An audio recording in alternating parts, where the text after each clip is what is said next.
بسم اللہ الرحمن الرحیم۔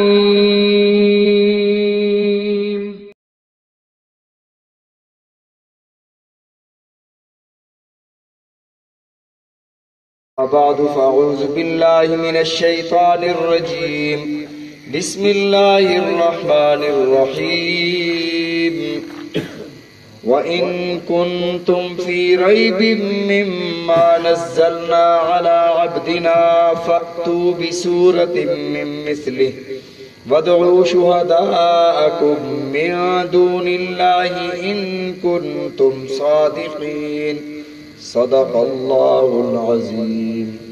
اللہم صلی علی محمد وعلی آل محمد کما صلیت علی ابراہیم وعلی آل ابراہیم انکا حمید مجید۔ اللہم بارک علی محمد وعلی آل محمد کما بارکت علی ابراہیم وعلی آل ابراہیم انکا حمید مجید۔ جیسا کہ میں نے عرض کیا تھا کہ اس رکوع میں اللہ رب العزت نے 4 چیزوں کا ذکر فرمایا۔ سب سے پہلے توحید، اس کے بعد رسالت، اور تیسرے نمبر پر قرآن مجید کی حقانیت اور صداقت، اور چوتھے نمبر پر بعث بعد الموت، مرنے کے بعد اٹھنا۔ ان 2 آیات میں اللہ رب العزت نے اپنی الوہیت، اپنے معبود ہونے کو بیان فرمایا اور اپنے رب ہونے کو ارشاد فرمایا کہ میں تمہارا اللہ بھی ہوں، تمہارا معبود بھی ہوں اور تمہارا رب بھی ہوں۔ اور آج کی اس آیت مبارکہ میں 2 چیزوں کو اللہ نے بیان فرمایا، قرآن کی حقانیت اور صداقت، رسول اللہ صلی اللہ علیہ وسلم کی نبوت اور رسالت۔ فرمایا وَإِن كُنتُمْ، اور اگر ہو تم، فی ریب، شک میں، مما نزلنا، اس چیز میں جو ہم نے نازل کیا، اللہ نے قرآن نازل کیا۔ یہاں اللہ رب العزت نے ریب کا لفظ ارشاد فرمایا۔ ریب شک کو کہتے ہیں، شک بھی شک کو کہتے ہیں، وہم بھی شک کو کہتے ہیں، ظن بھی شک کو کہتے ہیں، ظن گمان جسے ہم کہتے ہیں۔ یعنی یہ سارے الفاظ شک کے لیے آتے ہیں، بدگمانی یا گمان نہ ہونا یا شک ہونا یا وہم ہو جانا، یہ سارے عربی کے لفظ ہیں۔ تو اللہ رب العزت نے یہاں شک کا لفظ نہیں ارشاد فرمایا، لا ریب فی، ان کنتم فی شکن، اگر تمہیں شک ہے، یہ نہیں فرمایا۔ فرمایا ریبن، ریب کہتے ہیں شک کے ذرات کر دیے جائیں اور ایک چھوٹا سا ذرہ شک کا، اسے ریب کہا جاتا ہے۔ فرمایا جب چھوٹا سا ذرہ بھی شک کا نہیں ہے تو پھر بڑا شک کیسے آ سکتا ہے؟ ان کنتم فی ریب، اگر تم شک میں ہو۔ اللہ رب العزت نے حضرت آدم علیہ السلام سے لے کر رسول اللہ صلی اللہ علیہ وسلم تک جتنے بھی انبیاء علیہم الصلاۃ والتسلیمات تشریف لائے، ہر نبی کو اللہ نے 1 یا 2 معجزے عطا فرمائے۔ تقریباً انبیاء علیہ الصلاۃ والتسلیمات کو 1 معجزہ ملا، حضرت موسیٰ علیہ السلام کو 2 معجزے ملے۔ علامہ جلال الدین سیوطی رحمۃ اللہ علیہ نے کتاب لکھی معجزات پیغمبر پر، رسول اللہ صلی اللہ علیہ وسلم کے معجزات لکھے، لکھتے لکھتے 3000 معجزات تک پہنچے کہ نبی علیہ الصلوۃ والسلام کا سونا بھی معجزہ، اٹھنا بھی معجزہ، آپ کا چلنا پھرنا بھی معجزہ، آپ کا کھانا کھانا بھی معجزہ، آپ کا نماز پڑھنا بھی معجزہ، آپ کے روزے رکھنا بھی معجزہ۔ معجزات کا ذکر فرماتے فرماتے جب وہ 3000 تک پہنچے اور کتاب کو ختم فرمایا، آخری لفظوں میں لکھا کہ میرے آقا علیہ الصلوۃ والسلام کی پوری زندگی، آپ کی زندگی کا 1 لمحہ معجزہ ہے۔ تو اللہ رب العزت نے ہر نبی کو جو معجزہ عطا فرمایا، معجزہ کہتے ہیں اس جیسا کرنے پر ساری کائنات عاجز آ جائے، اس جیسا کر نہ سکے۔ اللہ رب العزت نے جس نبی کو بھی معجزہ عطا فرمایا اس ماحول کے مطابق تھا، اس ماحول میں جو چل رہا تھا اللہ تعالیٰ نے اسی طرح کا معجزہ عطا فرمایا۔ مثلا حضرت صالح علیہ السلام کو اللہ رب العزت نے معجزہ عطا فرمایا۔ اور یہ یاد رکھیں کہ جب کوئی قوم فرمائشی معجزہ کا مطالبہ کرتی ہے کہ یہ دکھا دو تو ہم ایمان لے آئیں گے، اور نبی ان کے فرمائشی معجزہ پر اللہ سے دعا کر دے اور اللہ وہ معجزہ نبی کے ہاتھ پر ظاہر کر دے، معجزہ نبی کے اپنے ہاتھ میں نہیں تو کہ جب چاہے دکھا دے، یہ کوئی جادو نہیں ہوتا، یہ اللہ کی طرف سے جب اللہ چاہے نبی کے ہاتھ پر ظاہر فرما دے۔ تو حضرت صالح علیہ السلام کی قوم، حضرت صالح علیہ السلام قوم سمود کی طرف مبعوث ہوئے۔ وَإِلَىٰ ثَمُودَ أَخَاهُمْ صَالِحًا، وَإِلَىٰ ثَمُودَ أَخَاهُمْ صَالِحًا، حضرت صالح علیہ السلام قوم سمود کی طرف مبعوث ہوئے، بھیجے گئے۔ تو قوم نے کہا کہ اگر آپ ہمیں یہ معجزہ دکھا دیں، ان کے دل میں یہ تھا کوئی ایسی ڈیمانڈ رکھ دیں کہ اس کے بعد یہ ہمیں دین حق کی دعوت نہ دے سکیں۔ ہمارے ہاں بھی بسا اوقات ایسے ہوتا ہے نا کہ ایسی ڈیمانڈ رکھ دو کہ بس یہ بچے کے رشتے کے لیے آئے ہیں تو واپس چلے جائے، پھر یہ پوری نہ کر سکیں، ایسی ڈیمانڈ رکھ دو۔ تو انہوں نے کہا کہ یار ایسی کیا ڈیمانڈ رکھیں؟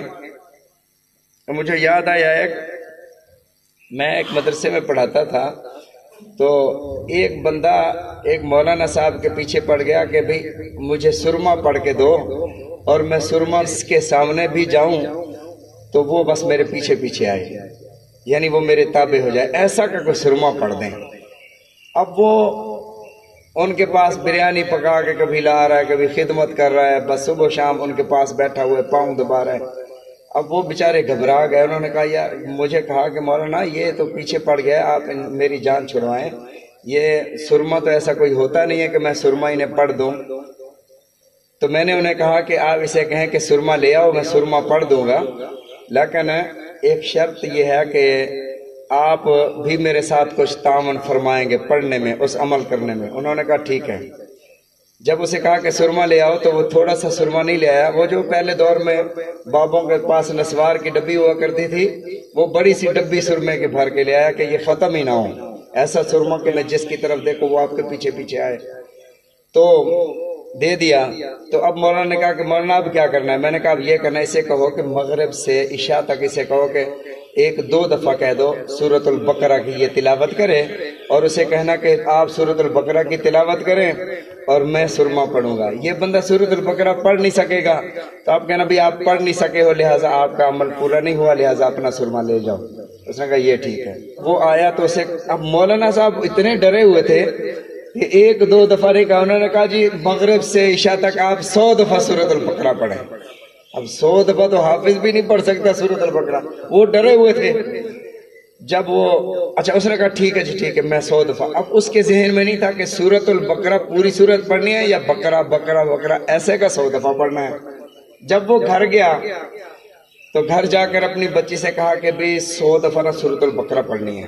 اس نے کہا بابا جی 100 دفعہ سورۃ البقرہ ایک دفعہ بھی نہیں ہو سکتی، مغرب سے عشاء تک آپ 100 دفعہ کی بات کر رہے ہیں۔ انہوں نے پھر مجھے فون کیا کہ مولانا صاحب وہ جو آپ کے مولانا انہوں نے مجھے 100 دفعہ سورۃ البقرہ، میں تو سمجھا تھا کہ بقرہ بقرہ بقرہ بقرہ اس طرح کرنا ہے جس طرح اب یا قادر یا باسط اللہ کے طرح کے نام ہے۔ اب وہ پنجابی لہجے میں مجھے کہتا ہے میں روزانہ یا قادرو یا باستو کی تسبیح کرتا ہوں، تو میں نے سمجھا کہ شاید بقرہ بقرہ ایسے کا کرنا ہے، تو یہ تو سورۃ البقرہ بہت بڑی ہے۔ آپ پیسے پوسے لے لے، مولانا صاحب سے کہیں پیسے لے، آپ خود ہی پڑھ دیں 100 دفعہ، میں نہیں پڑھ سکتا۔